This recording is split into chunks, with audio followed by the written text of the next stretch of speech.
بعد فشله خلال الفترة الأخيرة في إنه يرجع حب جمهور النادي الأهلي، أكرم توفيق بيوسط محمد شوقي عند كابتن محمود الخطيب عشان يجدد بالشروط اللي اتفرضت عليه من الأول.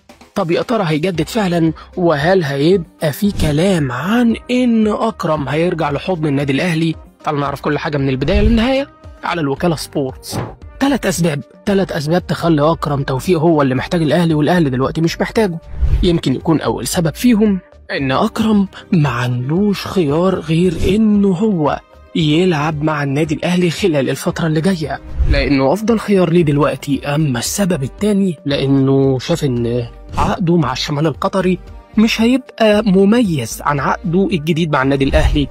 أما السبب الثالث إن أكرم توفيق يا جماعة لقى إنه هيتدفن وممكن ما يتمش استدعائه لكأس العالم، وهو بيحارب على ده بقاله فترة لأنه عايز يصنع التاريخ زي ما بيقولوا. ووثق محمد شوقي إنه رجع العلاقات بينه وما بين الخطيب، وفي جلسة هتجمع شوقي ببيبو وممكن يبقى معاه أكرم عشان يعتذر على اللي عمله، ولسه هنشوف إيه اللي هيحصل خلال الفترة اللي جاية. تفتكر بقى إن أكرم توفيق هيكمل مع النادي الأهلي فعلا ولا الموضوع هيبقى صعب؟ قول لنا رأيك في التعليقات.